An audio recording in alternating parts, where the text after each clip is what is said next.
हरे कृष्णा, राधे राधे। हम सभी साधक श्री सुदर्शन सिंह जी चक्र द्वारा लिखित पुस्तक शत्रुघ्न कुमार की आत्मकथा का श्रवण कर रहे हैं। आज का प्रसंग है अपना अंतःपुर।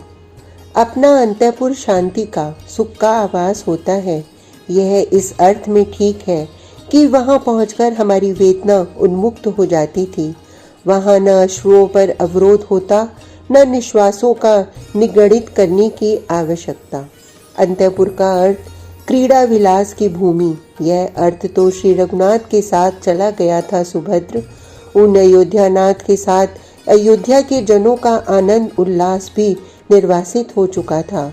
किंतु जो कृत्रिमता हमें अपने दैनिक जीवन में अपनानी पड़ती थी, उससे अपने अंतःपुर पहुंचकर हम परित्राण अवश्य पा जाते थे। नियम नहीं था कि कौन पहले पहुंचेगा। कभी मुझे पर्याप्त विलंब हो जाता था और यदा कदा देवी भी विवश हो उठती थी कहीं जाने को। वैसे हम अपने अंतःपुर में स्वच्छंद नहीं थे सुभद्र। हमें उसे सुसज्जित रखना पड़ता था। सेविकाएं नित्यम पुष्प माल्य सज्जित करती, रत्नशैया एवं हेम पीठ के आस्तरण नित्य निर्मल रखे जाते। हमारे अंतःपुर केवल हमारे अंतःपुर से अगरू का सुरभित धूम्र उठता और अंगराग वह तो आवश्यक उपकरण ठहरा। माँ प्राय हमारे यहाँ दिवस में आ जाती थीं। उन्हें कितना क्लेश होता यदि वे हमारे भवन को भी सज्जा विहीन देख पाती। श्रुतकीर्ति, तू अपने आवास में भी इतना आडंबर रख पाती है। कभी छोटी भाभी आ पहुँचती और उनकी अंतरदर्शनी दृष्टि से कोई मर्म छिपा कहाँ रहता है। वे स्नेह पूर्वक झिड़क देती, कुमार मेरी बहन को इतना विवश मत करो। इतना विष तो चुपचाप नीलकंठ भी कदाचित न पचा सकें। जी उनके अंक में मस्तक रखकर सिसकने का सौभाग्य तो इनको सहज प्राप्त था। अंतःपुर का समस्त आडंबर, किंतु उसका कोई उपयोग कहाँ था। वहां प्रथम कौन पहुंचता है, इसका भी कुछ अर्थ नहीं रह गया था। स्वागत की शक्ति ही कहाँ हृदय में शेष रही थी। हमारे शरीर सुवस्त्र सज्जित, रत्नाभरण अलंकृत हुए न हुए, अंतर तो प्रज्वलित ही था। भूमि पर, तृणासन पर, कक्ष कोण में कहीं भी हम अपने आवास में पहुंचकर गिर पड़ते थे। हमारा यही क्या कम सौभाग्य था कि हम वहां इस प्रकार गिर पड़ने तथा खुलकर सिसकने को स्वतंत्र हो पाते थे। देव देवी, झरते अरुणद्रग, आर्द्र कपोल, निश्वास तप्त कंठ, हमारे 14 वर्ष की रात्रियों की केवल इतनी वार्ता। मैंने कभी केशों में कर उलझा लिए अथवा पीठ पर उसे घुमा दिया, और इन्होंने कभी अंक में मुख उठाकर मेरे साश्रु दृगों को देख लिया। हमारे अंतःपुर की संपूर्ण रस वार्ता एवं रस क्रीड़ा यहीं परिसमाप्ति पाती थी। जो रस रूप कहे जाते हैं, वे जब हमसे पृथक होकर वन में चले गए, हमारे समीप क्रंदन, अश्रु, सिसकियां एवं कंप का उपहार लेकर आदि करुण रस करुण आ बैठा। स्थिर बन गया वह, जीवन जम गया होता। जड़त्व में भी इतनी वेदना नहीं, उसे प्रज्वलित होने की भी अनुमति नहीं थी। तुषाग्नि के समान वह सुलग रहा था, सुलगता जा रहा था। अंतःपुर में पहुंचने पर उसका कषाय धूम एवं स्फुलिंग व्यक्त हो उठते थे। अरुण चूड़ आहान कर रहा है देव। हम अर्धरात्रि से किंचित वे अंतःपुर में पहुंच पाते थे। रुदन सिसकियों के मध्य भूमि पर बैठे बैठे पलके कुछ पलों को निमीलित भी हो उठती होंगी।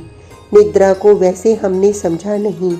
ब्राह्म मुहूर्त के प्रारंभ में अरुण चूड़ सावधान करता था कि हमारा कर्तव्य हमें पुकार रहा है। उठता हूँ देवी। शीघ्र हम दोनों को अपने अश्रु मार्जित कर लेने पड़ते, निश्वास दबा दिए जाते एवं वेदना बंदी हो जाती अंतर में। सेविकाओं के उपस्थित होने से पूर्व हम अपने को स्वस्थ प्रदर्शित करने को विवश थे। वही आडंबरपूर्ण उल्लास दर्शन, कृत्रिम हास्य, उत्साह भंगिमा। आज जीजी ने 2 घूंट दूध भी नहीं लिया। हमारे समीप अपने एकांत चर्चा का और क्या विषय हो सकता था। हृदय विदीर्ण हो उठता जब सुनता मैं कि छोटी भाभी आज पूर्ण अनाहार रही हैं। माँ को आज जल ग्रहण कराने में भी मैं सफल नहीं हुआ। इस अभागे के समीप भी प्राय इसी प्रकार के संवाद होते थे। दैव जब रूठ जाता है, कुसंवादों का ही तो प्राचुर्य होता है। हमसे जैसा दैव रूठा जगदीश्वर, वह इस प्रकार किसी से रुष्ट न हो। आर्य ने आज से तप्त कृच्छ प्रारंभ किया है। इसका सीधा अर्थ कि आर्या भी इसे प्रारंभ कर चुकी हैं और देवी को अपनी उन बड़ी जीजी की सेवा में अधिक सावधान होना है। वे कहाँ कोई सेवा स्वीकार करती हैं, बात सर्वथा ज्यों की त्यों। किंतु तप्त कृच्छ का जो व्रत करेगा उसके प्रति अपनी सावधानी वे पूजनिया।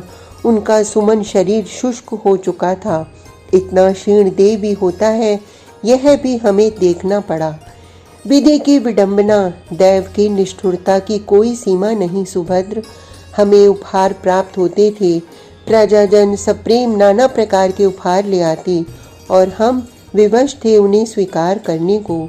किंतु इतने से कहाँ इति हुई जाती थी। अनेक बार माँ स्वयं कोई वस्तु लेकर आती मेरी नन्ही बहू के लिए। वे स्नेहमयी, उनका अपार वात्सल्य, अपने ये दारुण दिवस वे हम दोनों को वात्सल्य प्रदान करके किसी प्रकार काट रही थीं। उनका वह उपहार उल्लास दर्शित करके हम उसे ले लेते, किंतु उसका उपयोग कितनी व्यथा देता था वह उपयोग, और उपयोग किए बिना हमारा छुटकारा कहाँ था। हाय रे देव, वे वो वंद्या जिन्हें इसी उल्लास से ये उपहार अर्पित करती वन वन भटक रही हैं वे आर्या। मेरी बच्ची, इनको माँ प्राय अंक में बैठा लेती थीं।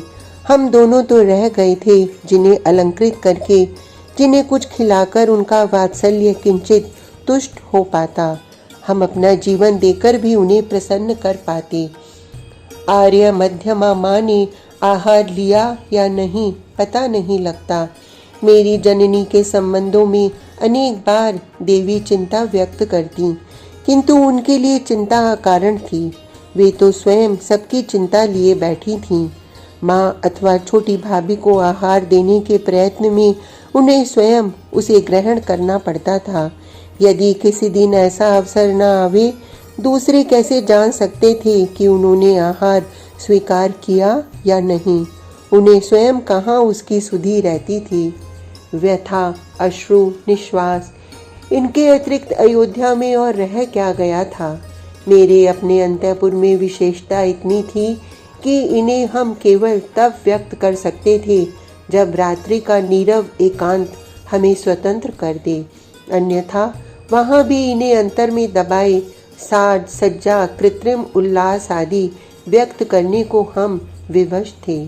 हम दोनों की विवशता, अपने एकांत में जब विवशता का बंधन शिथिल होता, बांध विच्छिन्न होने पर अवरुद्ध प्रवाह वेग तो तुमने देखा ही है। शोक एवं रुदन के उस वेग की कथा ही है हमारे अंतःपुर की पूरे 14 वर्ष की रात्रि कथा। आज का प्रसंग इतना ही। कल तक के लिए हरे कृष्णा, राधे राधे।